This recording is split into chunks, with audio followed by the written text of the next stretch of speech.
Eleonore Mangel, who will tell us about classical notions of computation and the Hasegawa-Thielek theorem. Hello. So this is a joint work with Paul-André Méliès and Guillaume Munch-Macagnonet.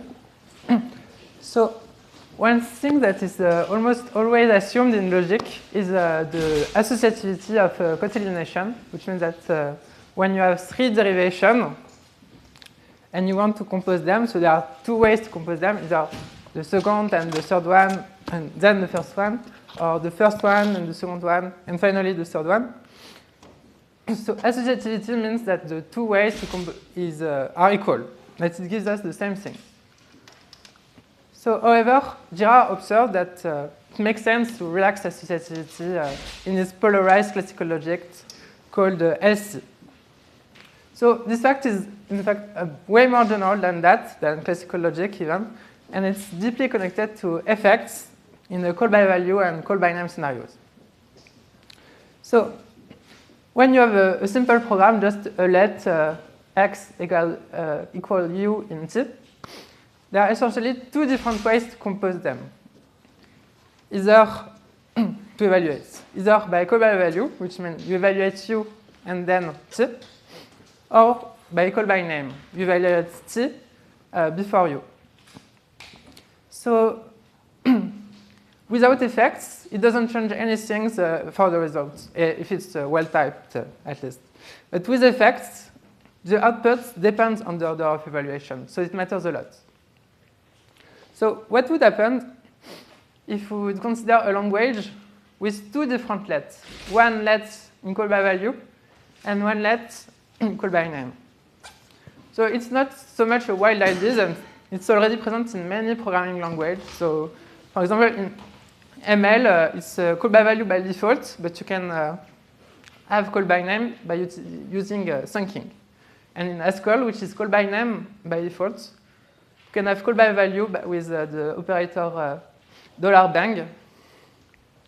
So it's not so much a wild idea, but then when you consider the composition of three programs, three really simple programs that just print their name, f, print f, etc. And you look at the two different ways to compose them, when the composition of f and j is in call-by-value, and the composition of j and h are in call-by-name. Then it gives us two different outputs. On the left, it gives us f, h, and j, whereas on the right, it gives h, f, and j. So the output depends on the bracketing. So it's not an associativity again. So if we want to look at it in a categorical way, so it's well known that call-by-value corresponds to the class C category of a monad, and call-by-name corresponds to the co-class C of a comonad. So if we want to look at both of them at the same time, we'll need to start from an adjunction. So there's a really simple construction with an adjunction that you can do. It's a collage, so it means gluing in French. And so you take the object of A, the object of B, and the arrow between them, and you just add from A to B the arrow A, R, B in A. And then you obtain a category. So we would like to do something quite like that, but for the class C category and the co-class C category. So it's called the duploid construction. So now, on the left, we have a morphism between object of A, which are the class C morphism, and on the right, morphism between B, object of B's, are the co-class C morphism. And the morphism between them are just like the collage. And so on this construction, we have two different compositions, the positive or class C composition, and the negative, the co-class C composition. And in 3 out of the 4 cases, when we want to compose things, it works, it's associative.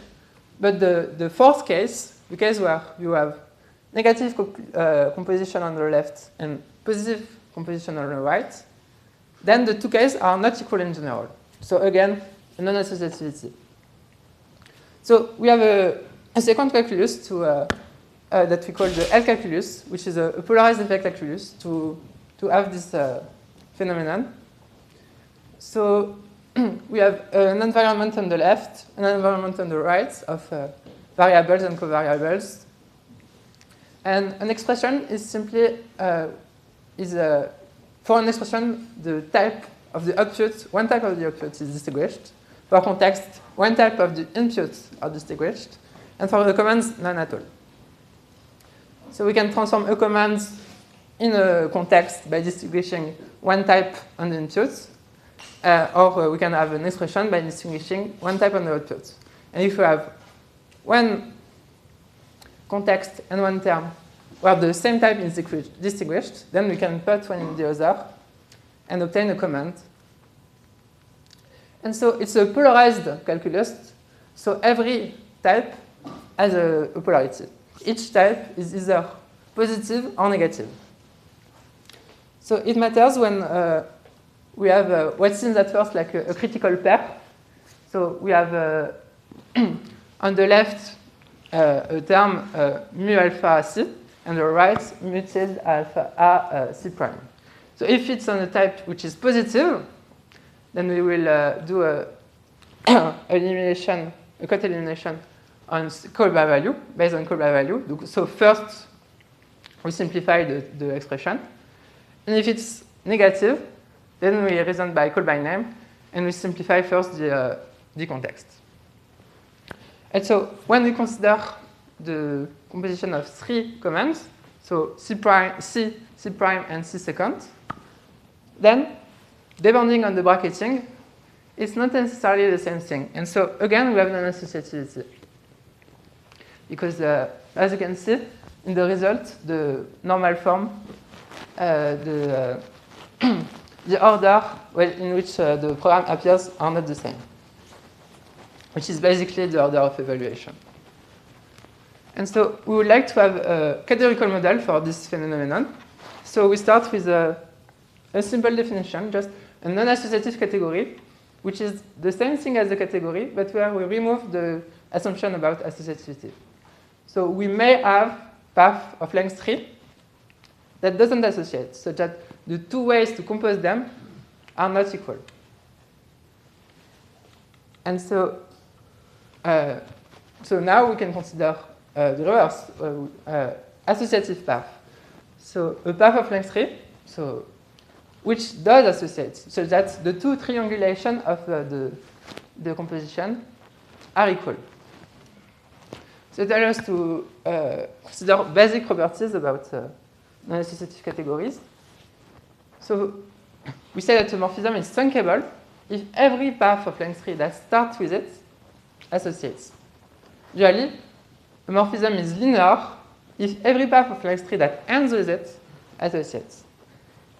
And for object, we have that B is negative if every path where it's in the second position associates, and usually C is positive if every path where it's in the third position associates. So now we can define what a diploid is. So a diploid is a non-associative category such that every object has a polarity. Every object is either positive or negative, and where we have a positive shift and a negative shift. So shift allows us to transfer object and morphism from one polarity to the other. So the positive shift, it should be, it corresponds to reifying something into a value, and the negative shift corresponds to stunking. So as we saw with the diploid construction earlier, every adjunction induces a diploid.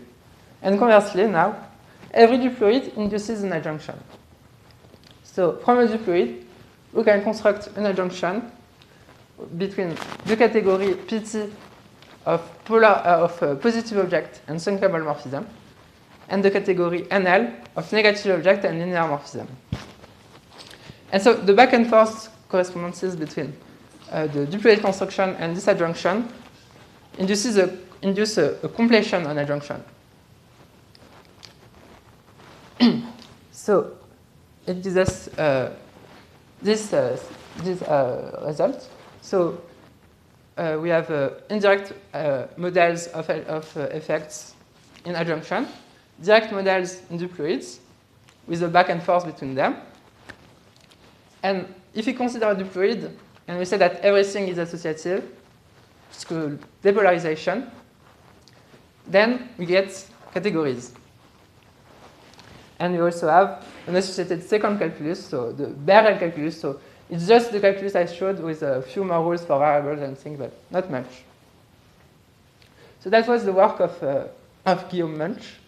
And so now my work was to add structure on this, to add a tensor, par, arrows, etc. So I have symmetric monoidal closed diploids. So it's considered are in correspondence with linear called bifacial models.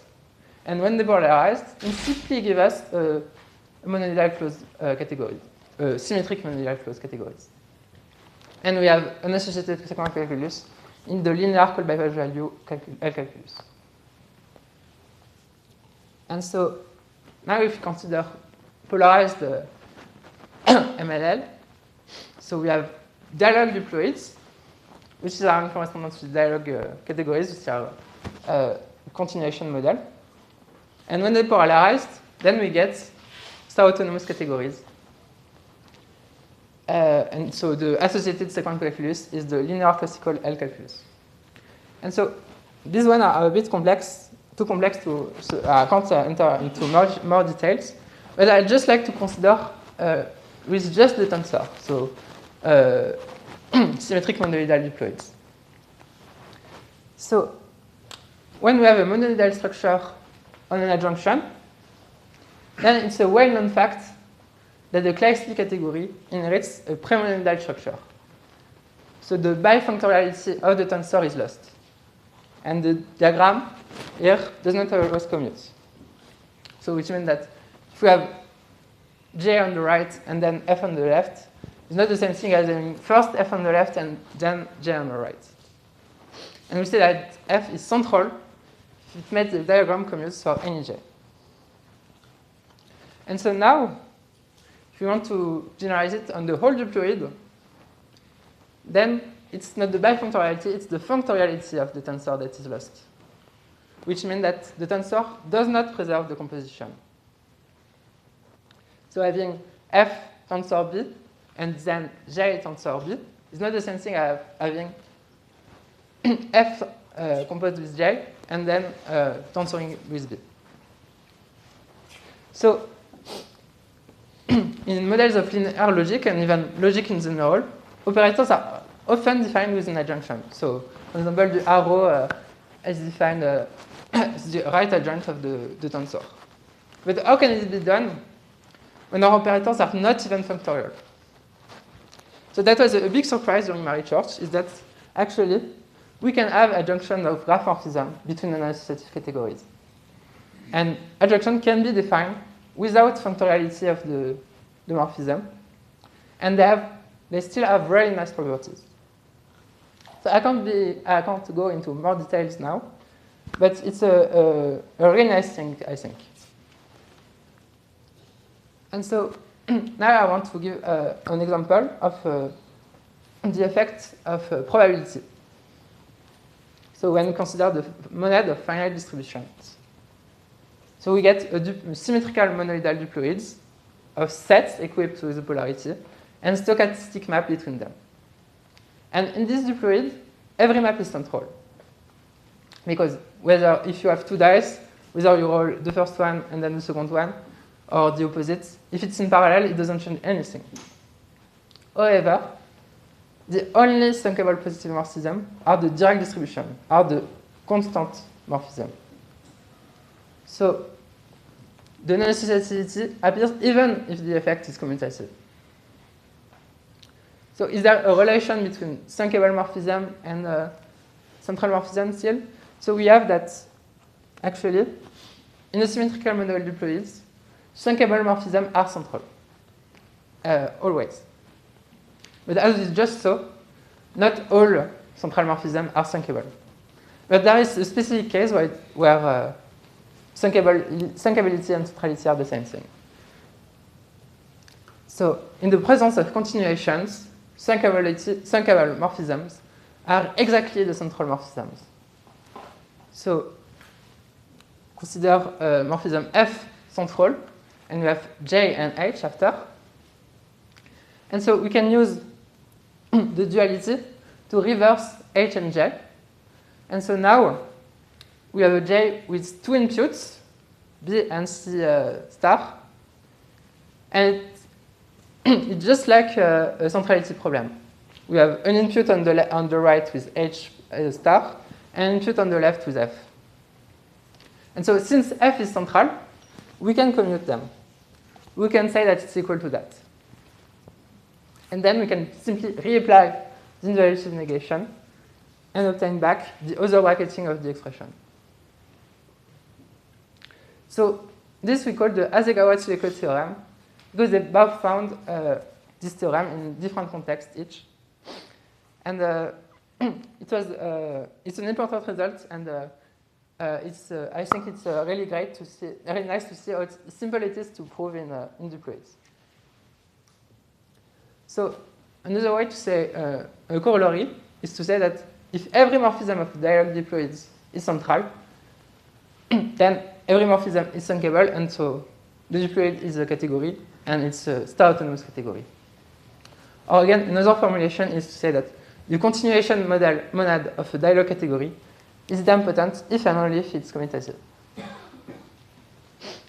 So to conclude, in the paper, we have 4 main contributions. So we have the syntax and the semantics of the linear classical logic, L calculus, the linear classical L calculus, symmetric monadal diploids with both an arrow and duality, separately, a theory of injunction between non-associative categories, and 2 proofs of the Hasegawa-Tsueko theorem, one syntactically and one semantically.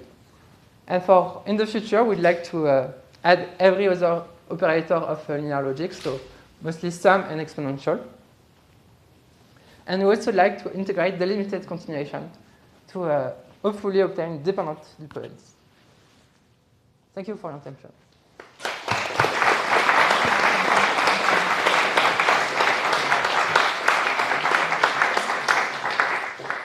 Questions?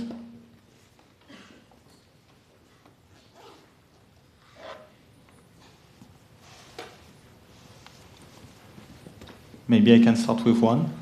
So you say that you had a very nice notion of adjunction between graphs. Yeah. And like adjunctions are a kind of notion of representability, which usually boils down to some notion of Yoneda. Yeah. And for me, Yoneda is very tied down to associativity. Like it works because things are associative, so you can just boil down everything to identity. Can you say a word on what makes it nice and what makes it click in some sense?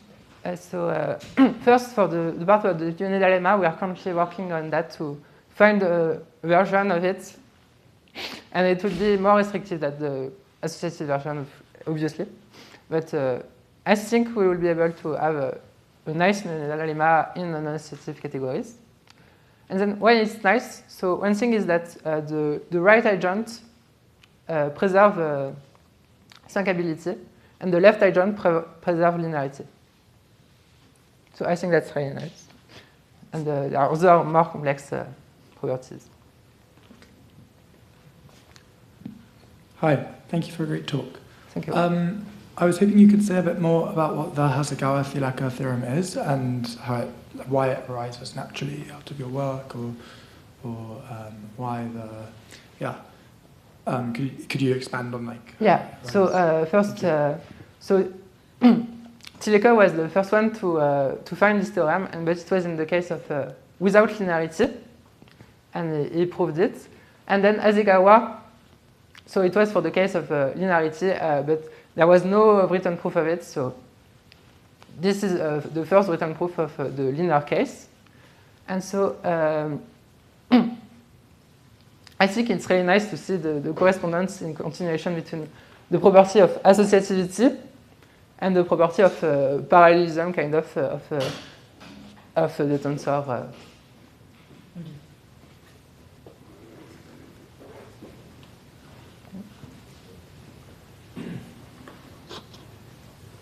for questions.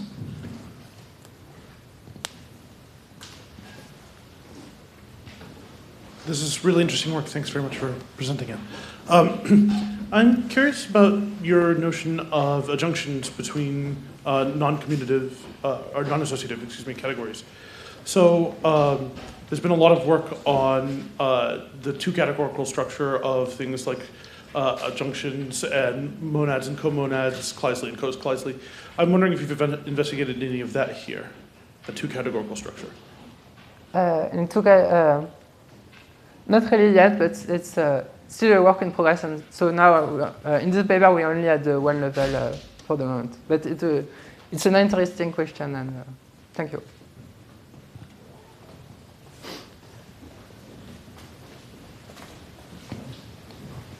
Nice talk.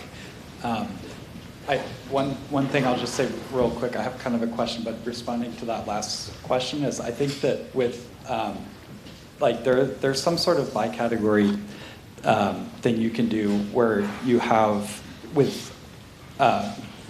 two linearly distributing structures, but you don't require associativity, and you can still have essentially, and you might not even require unitality, and you can still have pretty much a full theory of adjunctions and monads. But what I was going to ask is, since I'm also kind of interested in this non-associative stuff, is do you have some sort of like trove of example categories? Because I'm always worried that there seem to be a lot of little properties that you could assume that will end up forcing associativity. Like, for instance, if your category has the property where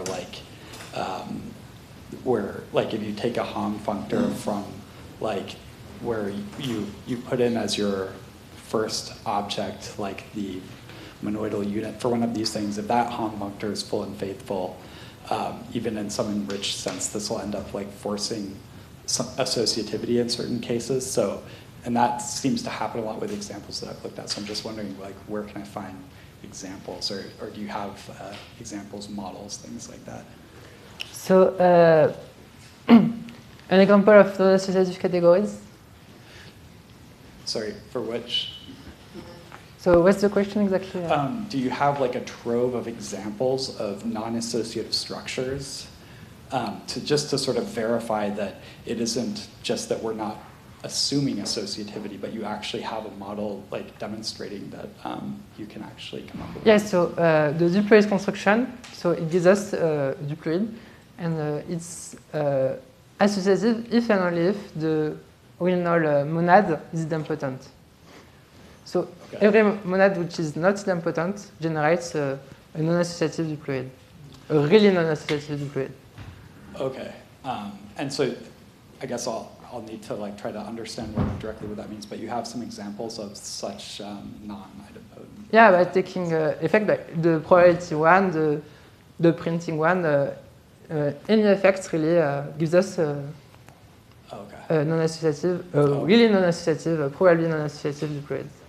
Okay, cool, super interesting. I'll need to check out your paper. Thank you. We still have time for a short question if there is one.